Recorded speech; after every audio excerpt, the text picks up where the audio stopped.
그렇죠? 네, 반갑습니다.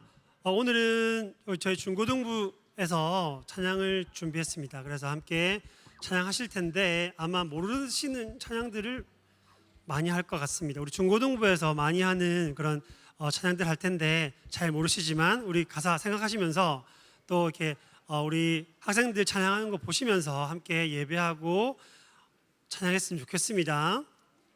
네, 죄송합니다. 네, 모르신 찬양해서 죄송합니다. 일단 함께 우리 찬양도 할 텐데 크게 한번 외치고 찬양하겠습니다. 선생님은 아니지만 제가 한번 한번 하면은 다 같이 한번 따라하시면서 찬양하도록 하겠습니다. 죄송합니다. 하나님 주신 열방을 치유하는 거룩한 꿈을 꾸는 우리는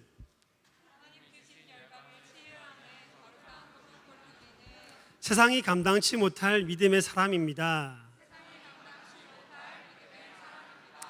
한 번 더. 하나님 주신 열방을 치유하는 거룩한 꿈을 꾸는 우리는 세상이 감당치 못할 믿음의 사람입니다. 우리 함께 축복하면서 찬양할게요.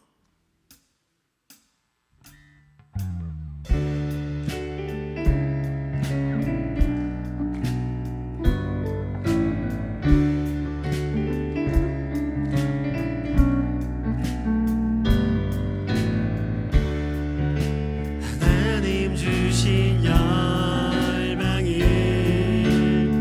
치유하는 거룩한 꿈을 꾸는 당신은 세상이 감당치 못할 믿음의 사람입니다.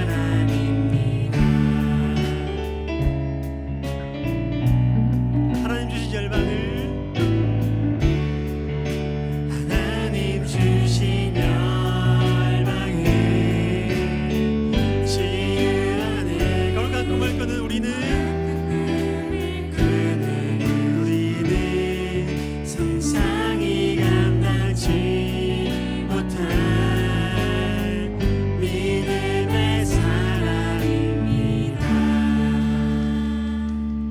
손뼉 치면서 함께 찬양하겠습니다.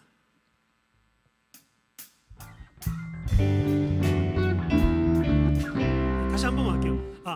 우리 그 드럼이 이제 드럼을 배운 지 한 몇 달 안 된 중학교 중등 친구인데 우리는 학생들이 다 이렇게 찬양하고 뒤에 베이스 이렇게 기타도 치고 그렇습니다. 건반도 우리 고등부 학생이 치고 하니까 이해해 주시고 다시 한 번 하겠습니다. 오늘 그 본당 드럼은 처음입니다. 할게요.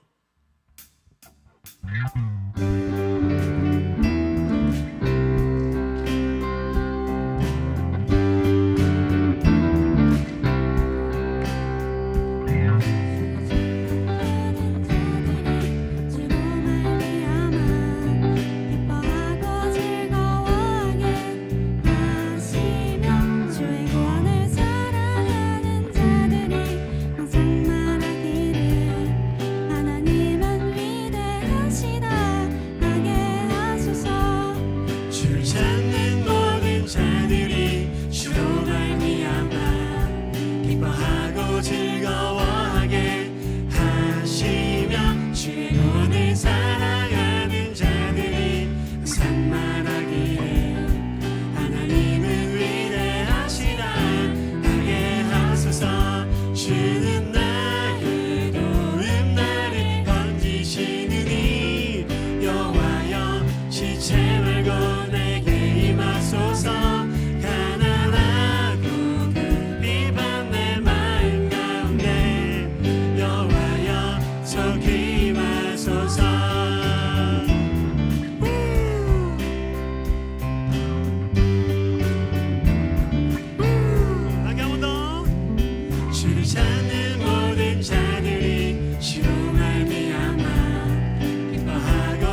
우리 한 번 더 손뼉치면서 찬양할 텐데 전혀 모르는 찬양을 하겠습니다. 예.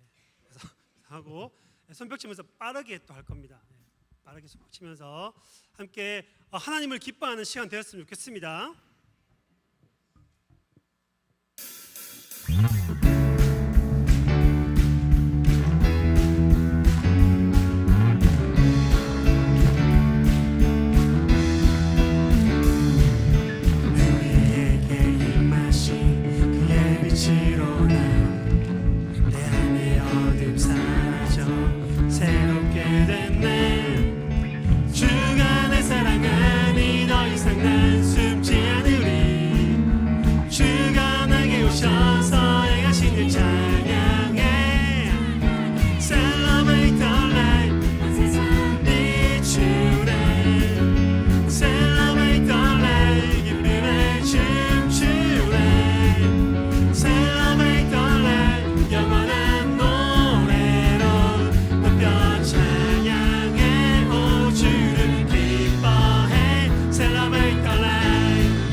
우리 성도님들께서는 하나님께서 나를 부르셨다는 것을 믿으십니까?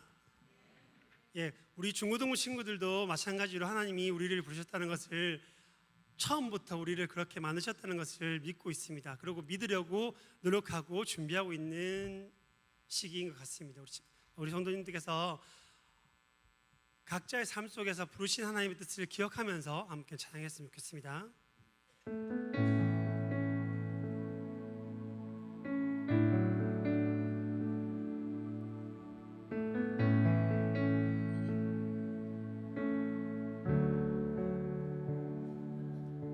하나님의 부르심에는 후회하심이 없네.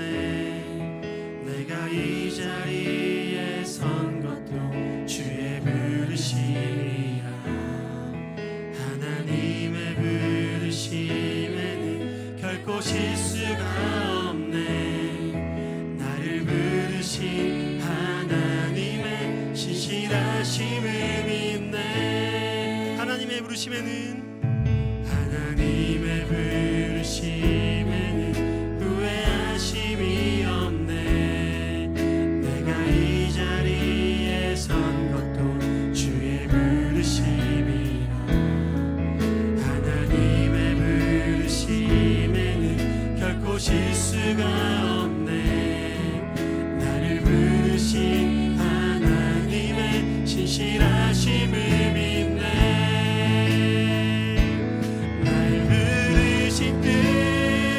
내 생각보다 크고 날 향한 계획 나의 지혜로 측량 못하나 가장 좋은 길로 가장 완전한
분명한 뜻이 있음을 고백하며 우리가 하나님 정말 이 말씀을 통해 예배를 통해 하나님의 뜻을 발견할 수 있는 그런 시간 될 수 있도록 도와달라고 기도해 주시고 우리 중고등부 친구들 가운데도 하나님의 뜻을 품는 하나님의 꿈을 꾸는 자로 살 수 있도록 도와달라고 다 함께 한번 기도하겠습니다. 하나님 감사합니다. 이 시간에 우리 예배 가운데 함께 하실 주님을 기도합니다. 하나님 주십시오. 하나님 도와주십시오. 예배 가운데 함께 하실 주님을 기도합니다. 하나님 우리의 꿈을 꾸는 하나님의 뜻을 가지는 우리 주님 도와주시고 도와주시옵소서. 우리 속에 놀라운 일에 행하실 주님을 기도합니다.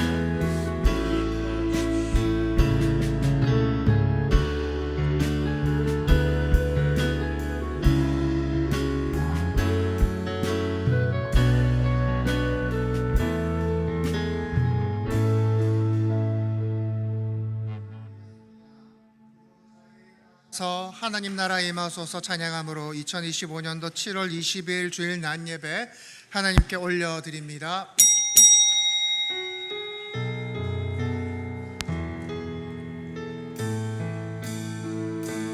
하나님 나라 임하소서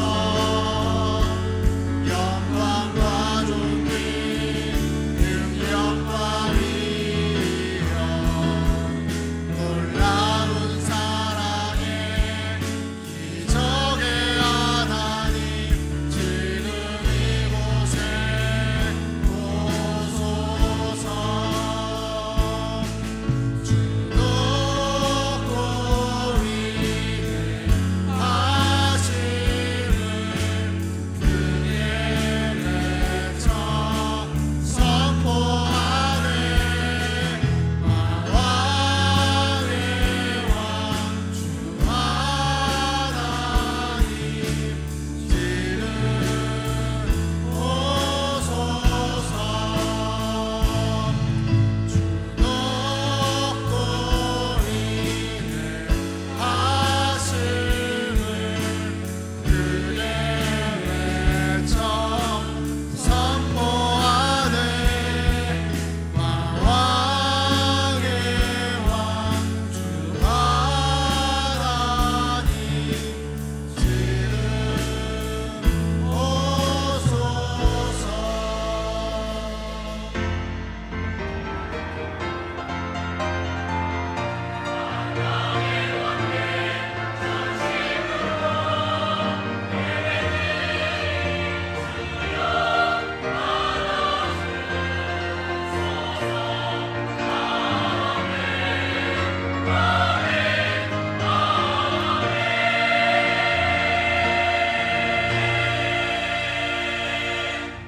하나님은 영이시니 예배하는 자가 영과 진리로 예배할지니라.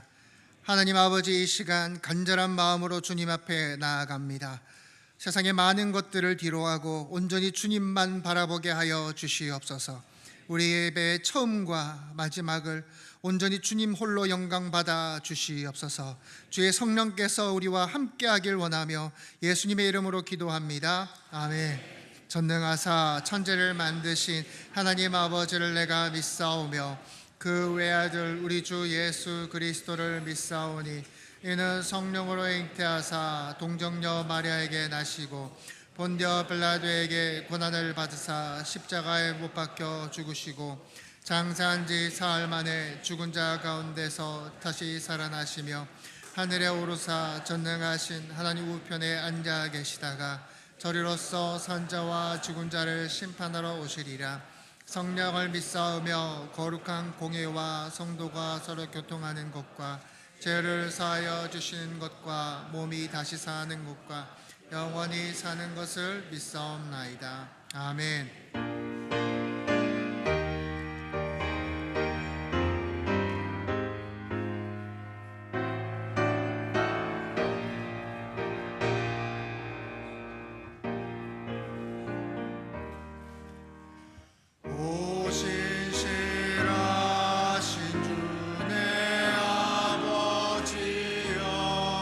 늘 함께 계시니 두려움 없네.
살아계셔서 우리의 삶을 주관하시는 하나님 아버지 감사합니다.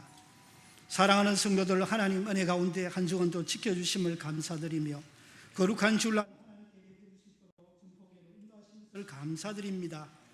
저희들의 흠을 지고 제약된 모든 모습들은 예수님의 십자가 보혈로 용서하여 주시고 신령과 진정으로 예배드리는 이 시간이 되게 하여 주시고 이 예배를 통하여 성령의 충만을 받게 하시고 예배를 방해하는 모든 것은 성령께서 물려쳐 주시고 오직 하나님께만 영광 돌리는 이 시간이 되게 하여 주시옵소서.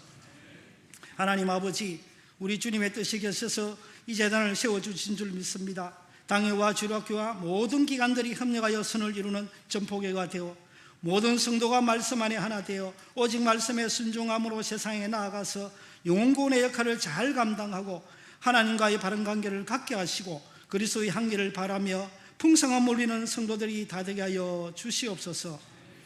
능력의 하나님 아버지, 주일학교 여름 행사가 이번 주부터 시작됩니다. 맑은 날씨와 안전사고 일어나지 않게 하시며 준비하는 모든 이들과 주일학교 학생들에게 축복하셔서 성령의 능력을 체험하게 하시고 하고자 하는 모든 일들이 주님 뜻 안에서 이루어지게 하시고 여름 사역 가운데 하나님 은혜가 함께하여 주시옵소서.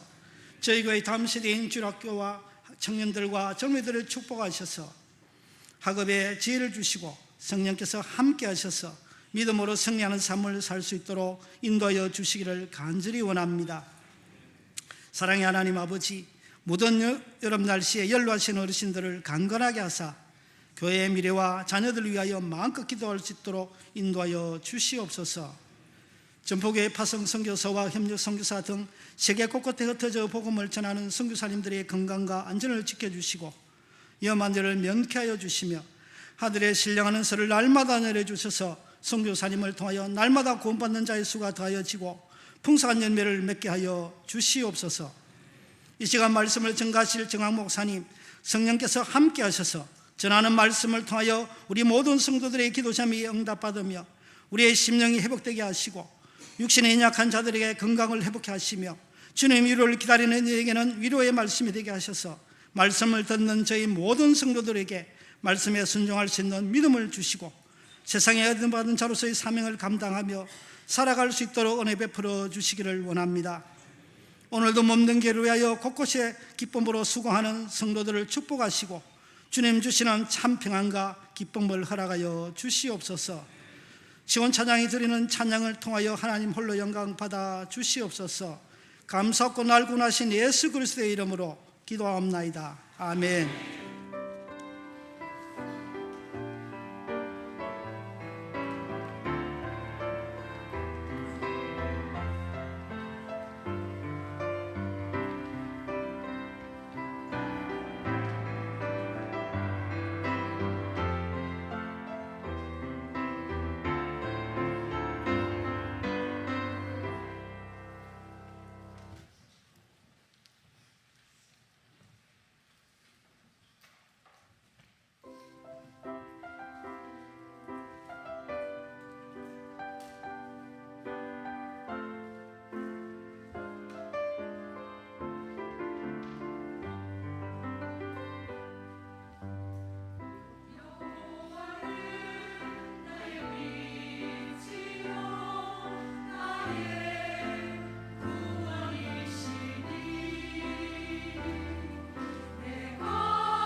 협력하여 선을 이루는 교회 2025년 7월 20일 점포교회 주일 광고입니다. 우리 교회에 새로 오신 분들을 진심으로 환영하고 축복합니다. 예배 후 새가족부실에서 교육진과 인사 나누고 가시기 바랍니다. 청년대학부 단기선교팀이 은혜 가운데 잘 다녀왔습니다. 성도님들의 지속적인 기도와 관심을 부탁드립니다. 오늘 주일 낮예배 후에 각 기간 정기 원래회로 모여주시기 바랍니다. 이번 주부터 다음 세대 여름 사역이 시작됩니다. 성도님들의 많은 기도와 관심을 부탁드립니다. 무더운 하절기 동안 교회 내 모든 시설을 사용하실 때 절전, 절수 등 에너지 절약에 협조해 주시기 바랍니다. 금요 기도회가 본당에서 진행됩니다. 찬양과 기도로 하나님께 나아가는 기도회에 많은 참여를 부탁드립니다. 오늘 나눠드리는 빵은 정효운, 이정숙 집사님 가정에서 섬겨주셨습니다. 주일 교회 차량이 운영이 되고 있습니다. 자세한 광고는 주보를 참고해주세요.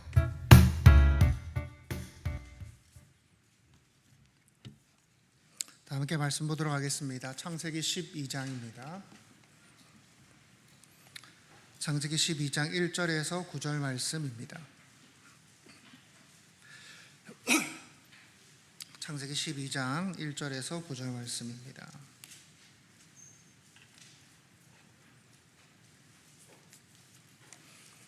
한 절씩 교독하도록 하겠습니다. 여호와께서 아브라함에게 이르시되 너는 너의 고향과 친척과 아버지의 집을 떠나 내가 내게로 보여줄 땅으로 가라.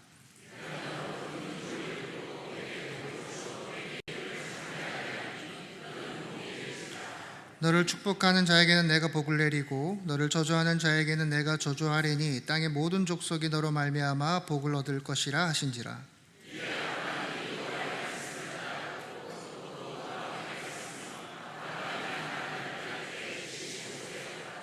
아브라함이 그의 아내 사레와 조카 롯과 하란에서 모은 모든 소유와 얻은 사람들을 이끌고 나가 가나안 땅으로 가려고 떠나서 마침내 가나안 땅에 들어갔더라.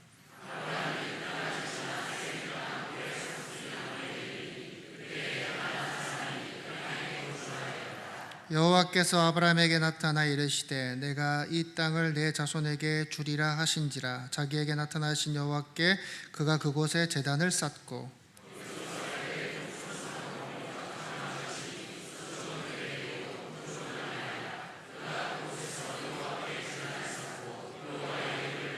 함께 읽겠습니다. 점점 남방으로 옮겨갔더라. 아멘.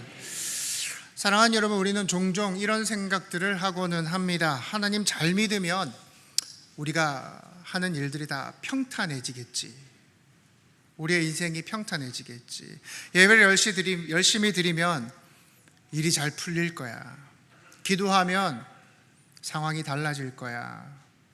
신앙이라는 것이 마치 내 안에 내가 가지고 있는 그 문제들을 해결해주는 어떤 황금 열쇠, 만능 열쇠처럼 느껴질 때가 있다는 것입니다. 물론 하나님은 여러분의 삶을 돌보시는 분이십니다. 그러나 신앙이라는 것은 단지 삶을 조금 더 수월하게, 좀 더 편하게 만들어주는 것이라고 생각을 하신다면 그 믿음은 너무 얕은 믿음이라는 것입니다. 하나님은 우리를 도와주기도 하십니다. 그런데 부수기도 하세요. 하나님은 여러분의 길을 열어주기도 하십니다. 그런데 막기도 하세요. 그래서 우리는 신앙을 하면서 신앙이란 과연 뭔지 좀 헷갈려 한다는 것이죠. 하나님은 내가 잘 되기를 바란다면서, 내가 행복하기를 바란다면서 왜 이렇게 힘든 길로 인도하시는 걸까?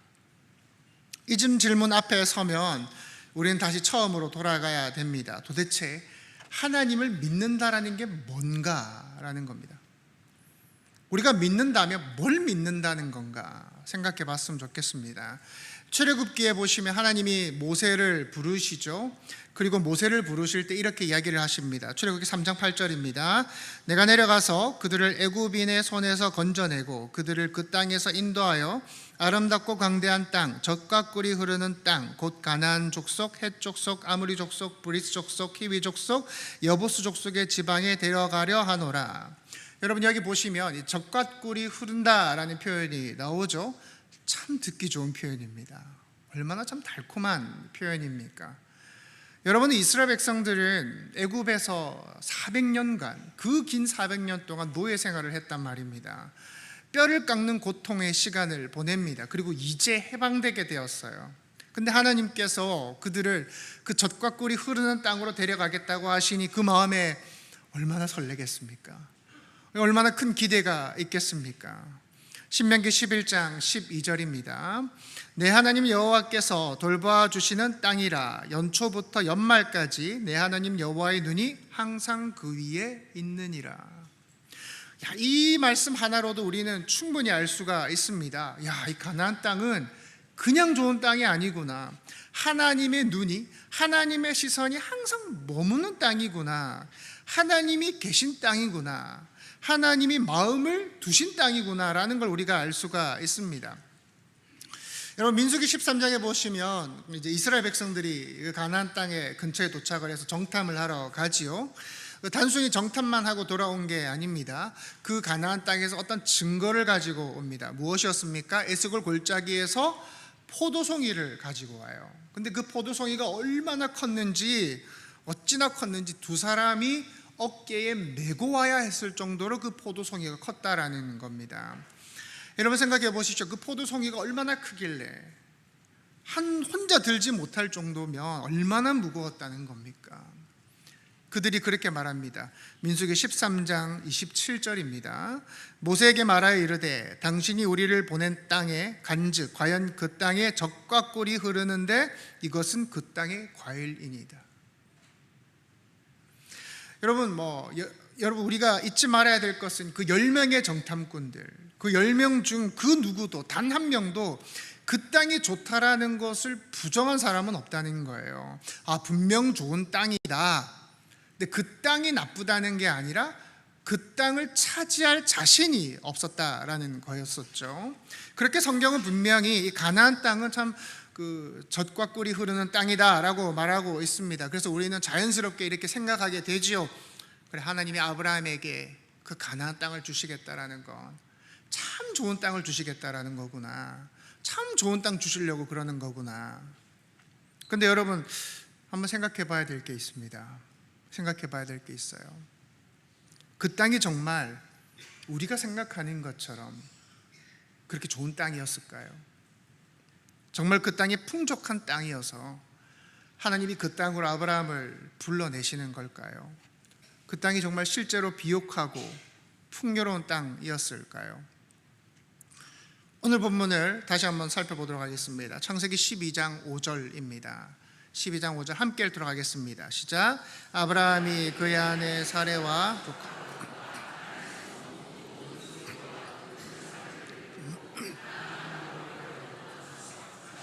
가나안 땅에 들어갔더라. 하나님이 아브라함을 가나안 땅으로 불러내십니다. 순종해서 거기에 도착하게 됩니다. 자, 여기까지만 보면 어떻습니까? 하나님의 명령과 그 인간의 순종이 만나서 완벽한 결실을 맺은 것처럼 보입니다. 여러분, 이 젖과 꿀이 흐른다라는 것은 무슨 뜻일까요? 단순한 맛있는 음식이나 풍요로움을 상징하는 게 아닙니다. 젖은 생명을 살리는 양육, 그 양육의 상징이고요. 꿀은 자연이 만들어낼 수 있는 가장 순수한 단맛입니다. 그래서 우리는 이 젖과 꿀이 흐른다라는 이 표현만을 듣고 이 땅이 참 비옥하겠구나, 넉넉하겠구나, 그렇게 상상을 하게 된다는 것입니다. 지금부터 이제 제가 하고 싶은 말 내용이 시작이 됩니다. 그거 아십니까? 실제로 가나안 땅은 자연 환경적으로 볼 때 매우 불안정하고 생존하기 어려운 땅이었다는 겁니다. 가장 대표적인 예가 물입니다. 물. 여러분, 인간은 물 없이 살 수가 없지요. 짐승도 농작물도 공동체도 물 없이는 유지될 수가 없습니다. 그 정도로 물이라는 건 참 중요합니다. 애굽은 어떻습니까? 그 나일강이라고 하는 커다란 강이, 생명의 강이 흐르고 있습니다. 때문에 그 일정한 수로를 따라서 농사를 짓기에 참 좋습니다. 홍수조차도 그 땅을 비옥하게 만든단 말입니다. 제가 이집트 단기 선교를 갔었는데요. 이제 카이로 공항에 이제 도착하기 전에 고도가 낮아지지 않겠습니까? 근데 이제 그 옆에 보니까 정말 그 나일강 하류가 보이는데요, 울창한 숲이에요. 정말 푸르름 그 자체예요. 물론 우리가 이집트 하면 어떤 사막을 떠올리기도 하겠지만 나일강 하류는요 정말 비옥합니다. 메소포타미아 지역도 비슷합니다. 티그리스 강과 유프르테스 강 두 강이 흐릅니다. 그리고 그 두 강 사이에 문명이 탄생합니다. 그 물이 있었기 때문에 문명이 꽃피울 수가 있었던 것이죠. 근데 가나안 땅은 어떻습니까? 그런 거대한 강이 없단 말이에요. 하늘에서 비를 내려야만 농사를 지을 수 있는 땅이었다는 겁니다. 신명기 11장 10절에서 하나님이 이렇게 말씀하십니다. 10장 11절 함께 읽도록 하겠습니다. 시작. 내가 들어가 차지하려는 땅은 거기에서는 너희가 파종한 후에 발로 물대기를 채소밭에 댐과 같이 하였거니와 너희가 건너가서 차지할 땅은 산과 골짜기가 있어서 하늘에서 내리는 비를 흡수하는 땅이요. 쉬운 번역으로 좀 더 제가 설명해 드리면 이렇습니다. 그 땅은 이집트 땅과 다르다. 산과 골짜기가 많아서 하늘에서 내린 빗물로 밭에 물을 대야 된다 라고 번역이 되어 있습니다. 비를 흡수하는 땅이란 무슨 뜻일까요? 비를 흡수하는 땅이다. 새는 바가지라는 거예요. 새는 바가지다. 땅이 이 물을 머금지를 못한다라는 거예요. 붓는 족족 그냥 깊은 곳으로 흘러 들어가 버린다라는 거예요. 그러니 어떻겠습니까? 하늘에서 비를 내려야지만이 농사를 지을 수가 있는 거예요. 하늘을 봐야지만 살 수 있는 구조인 거예요. 인간의 기술, 경험, 판단으로는 이 감당이 안 되는 땅인 거죠. 비가 오지 않으면 그냥 쩔쩔 굶어야 되는 땅인 거예요. 그러니 성경에서 뭐가 자주 나옵니까? 기근이 자주 나와요. 아브라함이 애굽에 도착하자마자 기근이 발생해서 애굽으로 내려가요. 가나안 땅에 도착하자마자 기근이 발생해서 애굽으로 내려가죠. 또 나오미가 그 가나안 땅을 벗어난 이유가 무엇이었습니까? 대기근이 찾아왔기 때문입니다. 그렇듯 가나안 땅은요, 물을 저장하거나 물을 흡수하지 않고 그냥 깊숙한 데로 지하수로 흘러 들어가 버리는 땅입니다. 그럼 이른 비와 늦은 비를 때에 맞게 내려주시지 않으면 농사를 짓는 것 자체가 불가능한 땅이라는 거예요. 또 가나안 땅은요, 지리적으로 매우 위험한 땅입니다. 다르게 말해서 사람이 안주하도록 놔두지를 않습니다. 대부분은 산악 지역으로 되어 있습니다.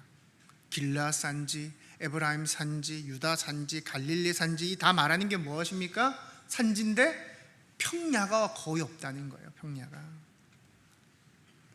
언덕과 계곡과 비탈진 언덕들이 돌산들이 이게 다 대부분이라는 겁니다. 그럼 여러분 여기에서 무슨 농사를 짓겠습니까? 어렵겠죠. 여러분 비탈진 산에 이 밭을 일구시겠습니까? 비가 내리면 흙이 다 떠내려가 버린단 말이에요. 햇볕이 들지 않으면 작물이 자라지를 않는단 말이죠. 물을 끌어오기도 힘듭니다. 그리고 농기구를 사용하기도 어렵습니다. 옛날 사람들은 어쩔 수 없이 그 산비탈을 깎아서 계단식 밭을 만들어 놓기는 했습니다. 근데 여러분 그게 편한 농사였겠습니까? 그 무너지는 땅, 비가 오면 어떤 일만 발생하면 무너지는 그 땅을 붙들고 살아야 되는 거예요. 땀을 뻘뻘 흘려야 되는 거예요. 그래야 겨우 유지되는 농사인 겁니다. 그렇게 하지 않으면 1년 내내 농사를 지어도 아무것도 남지 않는 그런 땅인 겁니다. 가나안 땅이 그런 땅이라는 거예요. 가나안 땅이 피를 토해가며 경작해야 간신히 붙들 수 있는 땅. 끊임없이 돌을 골라놔야 되고 흙을 채워 넣어야 되는, 벽을 쌓아야 되는, 그래야 한 뼘 겨우 경작할 수 있는 땅. 사람을 가만히 내버려 두지 않는 땅. 자연에 가만히 몸을 맡기면 그냥 생명을 빼앗아 가버리는 그런 땅이라는 겁니다. 여러분 그 동남아병이라고 아십니까? 동남아병. 동남아 여행을 다녀오면 걸리는 병인데요, 동남아 과일을 먹고 나면 이 한국 과일에 만족을 못하는 거예요. 차원이 달라 이러면서 망고는 차원이 달라, 파인애플이 차원이 달라 하면 걸리는 병입니다. 실제 병이 아니라 그 정도로 거기 과일이 풍부하다는 거예요. 제가 태국 패키지 여행을 간 적이 있는데요, 이 파인애플 농장에 딱 데려가 주더라고요. 거기서 이제 바로 이 파인애플을 탁탁탁 깎아주는데 한 입 먹고 눈이 번쩍 뜨이더라고요. 막. 과육이 줄줄 흐르는 겁니다. 야, 이거 통조림 파인애플은 파인애플이 아니구나. 처음 제가 거기서 경험을 했죠. 여러분, 동남아에서는요 1년에도 몇 번 농사를 짓습니다. 그죠? 과일들이 크고요 맛도 대단합니다. 그러한 지역과 가나안 지역이 비교가 되겠습니까? 비교가 되겠어요? 여러분, 땅이라는 것은요 사람에게 사는 데 있어서 기반입니다. 땅이 든든해야 집도 짓고 도시도 건설하고 사람들도 모입니다. 땅이 안정이 되어야지 농사도 짓고 후손도 남길 수 있지 않겠어요? 그런데 가나안 땅은 어떤 땅인지 아십니까? 지진이 잦은 땅이에요. 꿈틀대는 땅이에요. 기초가 막 흔들리는 땅이라는 겁니다. 학자들에 의하면 그 이스라엘 그 가나안 지역은 아프리카판과 아라비아판이 맞물리는 그 지진대에 위치하고 있습니다.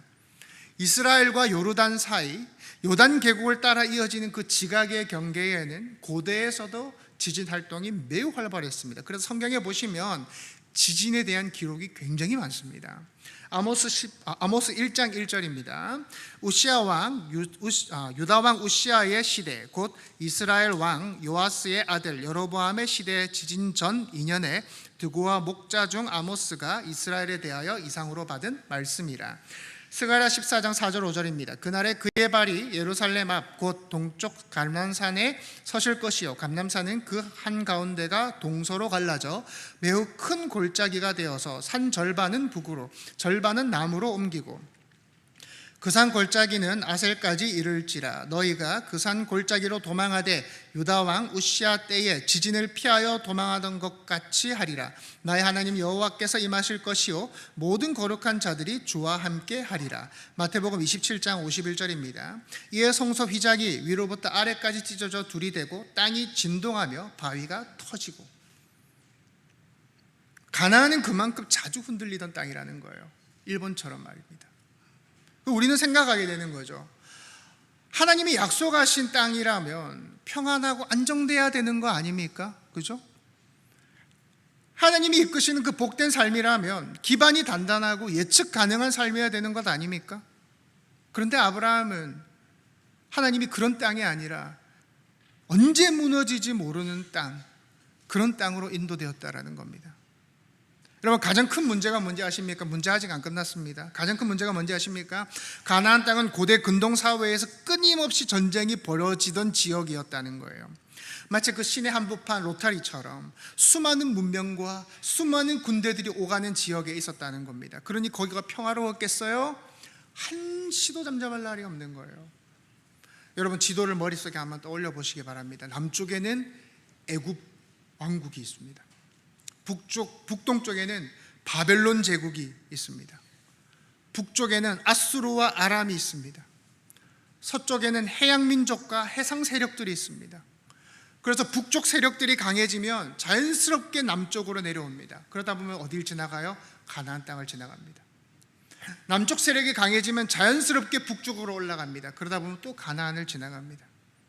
그렇게 수많은 강국들과 나라들의 영토 확장을 위한 통로였다라는 거예요.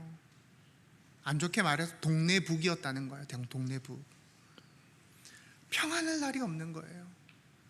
전략적 요충지고요, 항상 전쟁의 침략과 위협 속에 있었습니다.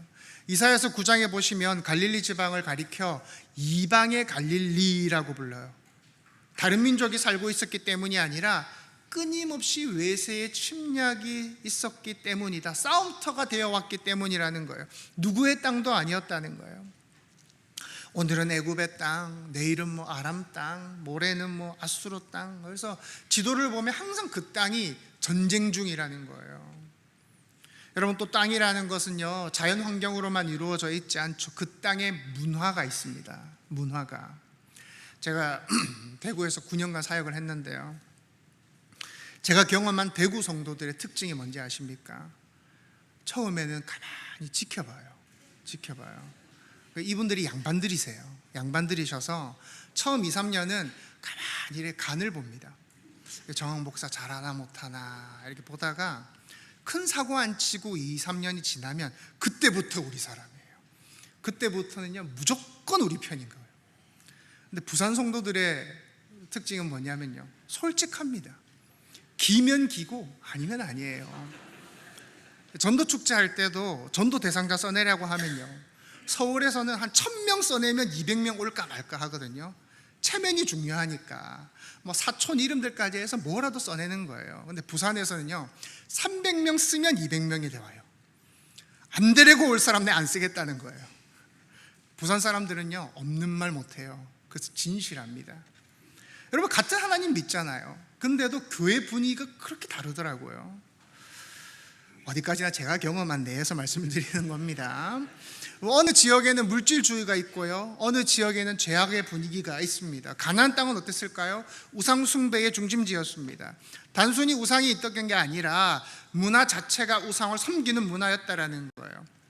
전체 사회가 거기 길들어져 있다는 거예요. 자연재해도 많고 전쟁도 빈번했기 때문에 아마 거기 사람들은 그 절대자, 어떤 신에 대한 의지하고자 하는 마음이 컸을 것 같아요. 특히 성경을 보면은 바알과 아세라를 섬기죠. 바알은 풍요의 신, 농사의 신, 비를 내리는 신입니다. 아세라는 다산의 신, 생명의 신입니다. 비가 와야 곡식을 얻고 곡식을 얻어야 생존을 하니 바알과 아세라에게 빌었던 겁니다. 정리해보자면 이렇습니다.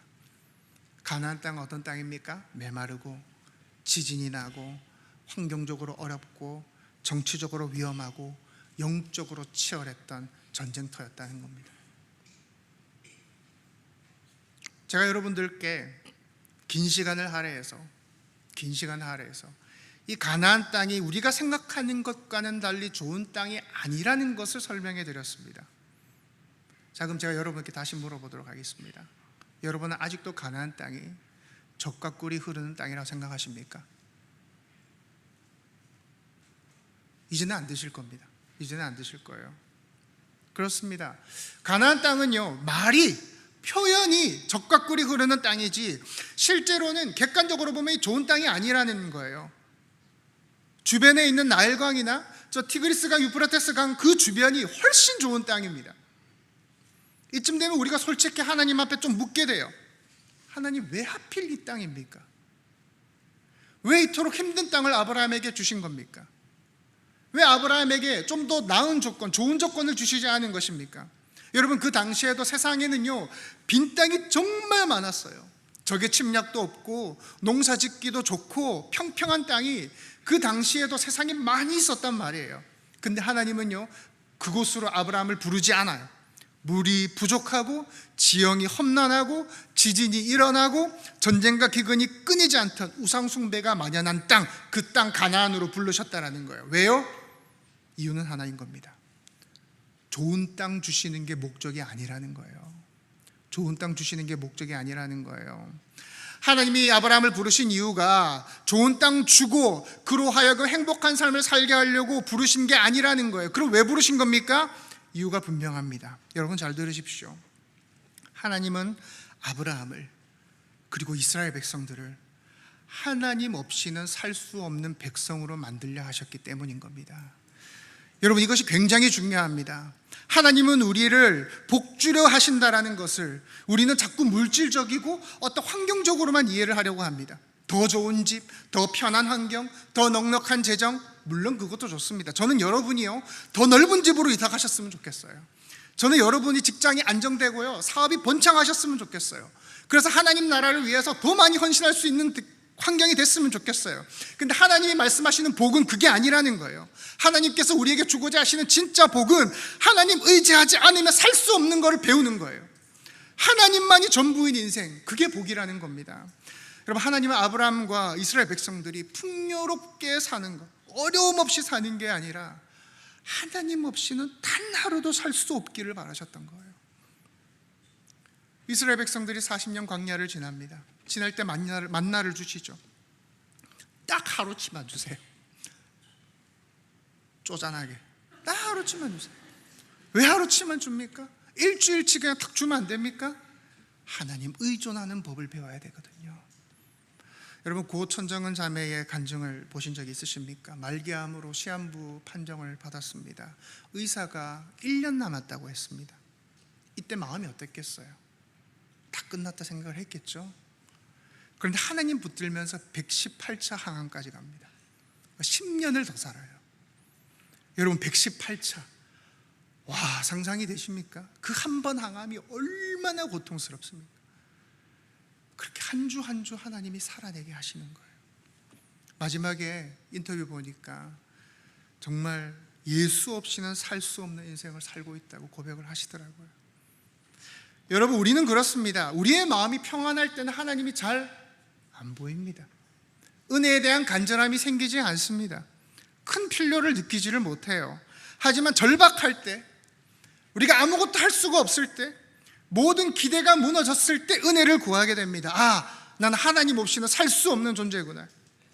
하나님은 아브라함을 그 깨달음의 자리로 불러내시는 거예요. 좋은 땅이 아니라 하나님만 붙들어야 하는 땅으로 이끌어 가시는 거예요. 여러분, 우리는 신앙생활을 하면서 자주 착각에 빠집니다. 하나님 믿으면 내가 잘 먹고 잘 살아야 하는 것 아닌가? 예수를 믿으면 병도 낫고, 예수 믿으면 길도 열리고 형통해야 되는 거 아닙니까? 기도하면 응답받고, 예배드리면 인생 풀려야 되는 것 아닌가? 그런데 여러분, 신앙생활 오래 하신 분들 다 아실 겁니다. 꼭 그렇지 않습니다. 예수 믿어도 병에 걸려요. 기도했는데도 길이 막혀요. 말씀 붙들었는데도 여전히 고생할 수가 있다라는 거예요. 그럼 왜 예수 믿는 겁니까? 왜 하나님 믿는 겁니까? 단 하나인 겁니다. 하나님 없이는 살 수 없는 인생이 되기 위함인 겁니다. 여러분, 하나님 믿는다라는 것은 내 인생이 형통하다는 말이 아니에요. 형통함과 상관없이 하나님 한 분만으로 만족하는 삶을 살아가는 거예요. 하나님은 아브라함을 가나안 땅에 부르십니다. 그리고 이 진리를 가르쳐주고자 하셨던 겁니다. 여러분, 바울을 보십시오. 감옥에 갇히고요, 수없이 많은 매를 맞습니다. 굶고요, 조롱을 당합니다. 그러나 그는 이렇게 고백합니다. 내가 약할 때 곧 강함 되신다. 나의 모든 것을 배설물로 여긴다. 여러분, 예수를 잘 믿고 인생에 풀리는 것이 여러분이 경험하는 신앙의 일부분일 수는 있습니다. 그런 일이 일어날 수도 있습니다. 경험되어지는 현상일 수도 있습니다. 하지만 그게 목적은 절대 아닙니다. 신앙의 목적은 내가 하나님 없이는 살 수 없는 존재라는 것을 깨닫는 것, 그게 신앙의 본질인 것입니다. 여러분, 제가 이전에 천국이라는 것은, 천국은 황금, 보석 이런 게 중요한 게 아니라고 말씀을 드린 적이 있습니다. 천국은 어떤 곳입니까? 하나님으로 충만한 곳이 천국이다라고 말씀을 드렸습니다. 여러분, 우리는 종종 가나안 땅을 천국에 빗대고는 하죠. 그래서 그 가나안 땅도 막연히 좋은 땅일 것이라고 기대합니다. 그런데 가나안 땅은 실제로 우리가 보니까 어떤 땅이었어요? 하나님 붙들어야 하는 땅이었던 거예요. 가나안 땅은 단지 한 지역을 말하는 게 아닙니다.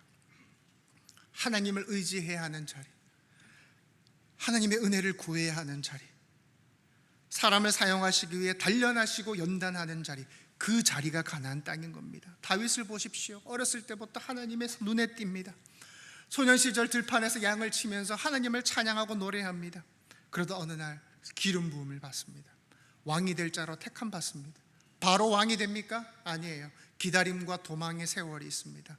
사울 왕에게 시기를 받아서 목숨을 위협받고요, 수년 동안 산과 들을 떠돌면서 목숨을 부지합니다. 동굴에서 떨어야 됐고, 배신을 당해야 됐고, 먹을 것이 없어서 성전의 진설병을 구걸해야 됐고, 심지어 미친 척 연기를 해야 됐습니다. 어떻게 기름 부음 받은 사람한테 그럴 수가 있습니까? 하나님이 왕이 될 사람한테 이런 모멸감을 주는 게 말이나 됩니까? 그러나 그는 그 긴 시간 동안 부서지고 깨어집니다. 오직 하나님만 의지하는 사람이 되어가는 겁니다. 여러분, 세상에서 말하는 축복, 세상에서 말하는 잘됨은 편하고 걱정 없고 풍족한 삶일지도 모르겠습니다. 그러나 성경이 말하는 축복은 다릅니다. 그래서 가나안 땅은 하나님의 대장간과도 같은 거예요. 대장간은 어떤 곳이에요? 불편한 곳입니다. 뜨거워요, 시끄러워요, 쿵쾅쿵쾅. 그 도끼야 칼날이 그 대장장이의 망치에 얻어맞고, 불 속에 들어갔다 나오고, 두들겨지고, 끌려 나와서 씻기고, 다시 불 속에 들어가고, 이 과정을 수도 없이 반복하는 곳이 대장간입니다. 왜 그렇게 합니까? 쓸만한 도구로 쓰여지기 위함입니다. 만들어지기 위함입니다. 그 뜨거운 자리에서 하나님은 우리를 비워가시는 거예요. 가나안은 그런 자리였던 겁니다. 훗날 정착한 이스라엘 백성들은 정말 그런 삶을 살아가게 됩니다. 자기 뜻대로 되는 거 하나도 없고 스스로 기대고 의지할 게 하나도 없는, 매일 하나님을 의지할 수밖에 없는 땅, 그 땅에서 그들은 신앙의 사람으로 단단해지는 겁니다. 여러분, 우리 인생도 마찬가지입니다. 여러분의 인생도 그래요. 하나님은 여러분을 대장간으로 부르세요. 익숙한 곳이 아니고 시원한 곳이 아니고 부딪혀서 꺾이고 망치로 얻어맞는 곳입니다. 그 현실 속에서 깨어지고 다시 빗어지는 겁니다. 오늘 함께 예배드리는 분들 중에 하나님의 그 대장간 안에 계신 분이 계실 거라 생각이 듭니다. 내 인생에 자꾸 불 속에 있는 것 같고 망치로 두들겨 맞는 것 같고 삶이 계속 깨어지는 것 같이 느껴질지도 모릅니다. 그러나 잊지 마십시오. 하나님은 여러분을 단련하고 계십니다. 더 이상 부서지지 않을 단단한 믿음으로 하나님만 신뢰하는 존재로 여러분을 만들고 계시다는 겁니다. 사랑하는 여러분, 이게 신앙입니다. 신앙은 환경이 좋아지는 게 아니에요. 하나님만 바라보게 되는 거예요. 인생이 순조로워지는 게 아닙니다. 인생 속에서 하나님을 더 깊이 의존하게 되는 거예요. 그래서 성경은 반복해서 그런데 말해요. 아무리 우리 눈으로 보기에, 우리가 아무리 함께 고민해보고 현실적으로도 객관적으로도 보기에 너무나도 힘들고 괴로움만 가득한 땅인데 젖과 꿀이 흐른다라고 말합니다. 하나님이 지금 과장하고 계시는 거예요? 소위 말해서 뻥치고 계시는 거예요? 아닙니다. 왜 성경은 그 땅을 그렇게 찬란하게 표현하고 있는 것입니까? 하나님이 계시기 때문입니다. 하나님이 함께하고 계시는 곳이기 때문입니다. 여러분, 하나님이 함께하고 계시다면 그곳이 젖과 꿀이 흐르는 땅이라는 겁니다. 그래서 젖과 꿀은 조건의 문제가 아니라 동행의 문제인 것입니다. 말씀을 맺겠습니다. 오늘 말씀을 준비하면서 제 마음이 부담이 컸습니다. 왜냐하면 여러분들의 인생 하나하나가 너무나도 무겁기 때문입니다. 그런데 이 젊은 목사가 앞에 나와서 여러분 고난이 복입니다 라고 말하기엔 여러분이 살아오신 그 삶의 여정이, 지금 겪고 계신 그 아픔이 너무 버겁다는 거 알고 있습니다. 그러나 사람의 말로 듣지 마시고 하나님의 말씀으로 들어주시기를 바랍니다. 사랑하는 여러분, 우리의 눈은 여전히 환경을 자꾸 보려고 합니다. 조금 더 편했으면 좋겠고 조금 더 안정적이었으면 좋겠습니다. 물론 그렇게 생각하는 게 당연합니다. 저도 여러분들이 그렇게 되시기를 기도합니다. 그런데 하나님은 이렇게도 말씀하십니다. 이사야서 41장 10절입니다. 함께 읽도록 하겠습니다. 시작. 두려워하지 말라, 내가 너와 함께함이라. 놀라지 말라, 나는 내 하나님이 됨이라. 내가 너를 굳세게 하리라. 참으로 너를 도와주리라. 참으로 나의 의로운 오른손으로 너를 붙들리라. 아멘. 여러분, 이 말씀 한마디로 충분한 삶을 살아내시기 바랍니다. 여러분이 어디에 서 있든 하나님이 함께하고 계시기 때문에 그 자리가 가장 완벽한 곳입니다. 그 고백이 여러분에게 있기를 바랍니다. 우리 오직 예수뿐이네 찬양하시면서 준비하시는 거 하나님께 드리겠습니다.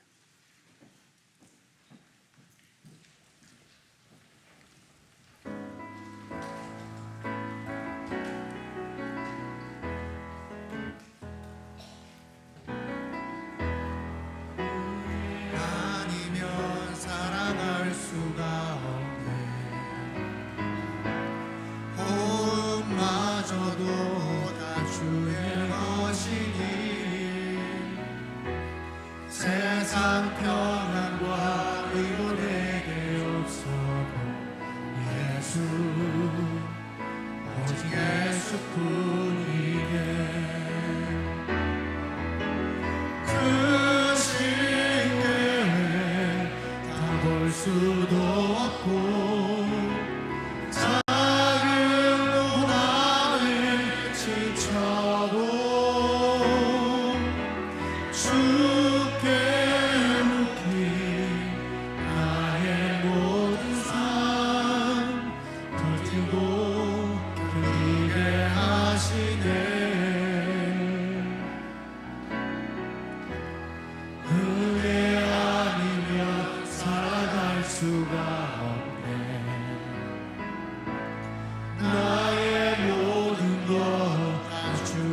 맡기니 참된 평안과 위로 내게 주신 주 예수 오직 예수뿐이네. 그 시외에 다 볼 수도 없고 작은 고난이 지쳐도 주께 묻기 나의 모든 삶 버티고 견디게 하시네. 은혜 아니면 살아갈 수가 없네. 나의 모든 것 다 주께 맡기니 참된 평안과 위로 내게 주신 주 예수 오직 예수뿐이네. 여러분, 우리가 신앙하는 이유가 무엇입니까? 하나님 없으면 살 수 없는 존재로 만들어지는 겁니다. 우리 옆 사람과 인사하시겠습니다. 하나님으로 충분합니다. 하나님으로 충분합니다. 하나님으로 충분합니다. 다 함께 일어나셔서 주기도문 찬양하시겠습니다.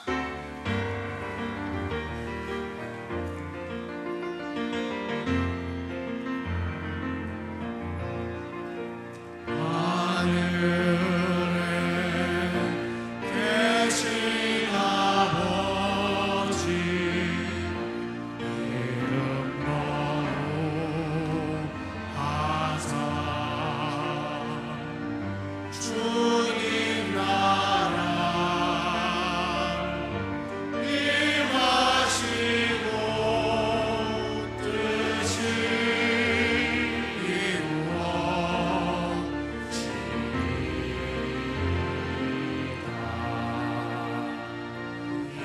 일용할 양식 주시고 우리들의 그 죄 다 용서하시고 또 시험에 들게 마시고 악에서 구원하소서.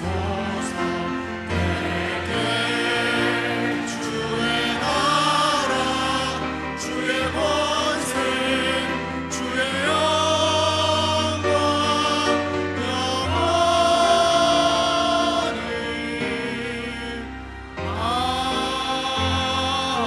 영원히 아멘. 우리 시간 같이 기도하며 나아가시겠습니다. 우리의 눈은 여전히 환경을 보려고 합니다. 더 안정적인 곳으로, 더 편한 곳으로 우리는 그곳으로 나아가고 싶어 합니다.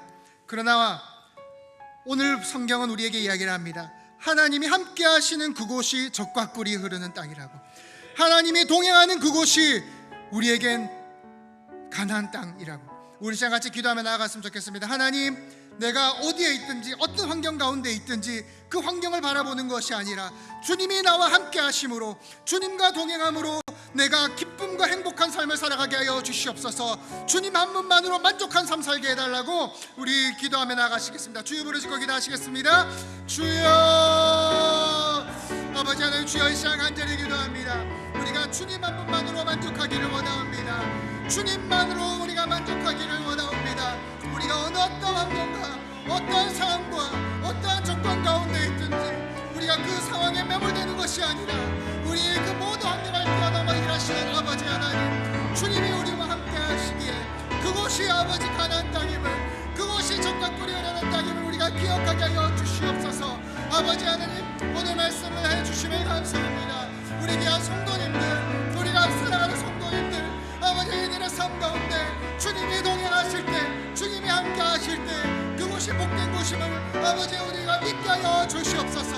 우리가 믿게 하여 주시옵소서. 아버지, 그곳에서 하나님이 우리에게 주시는 아버지 생명의 젖과 가장 단 꿀을 맛보며 아버지가 우리의 인생을 살아가는 은혜가 우리 모든 성도들에게 있게 하여 주시옵소서.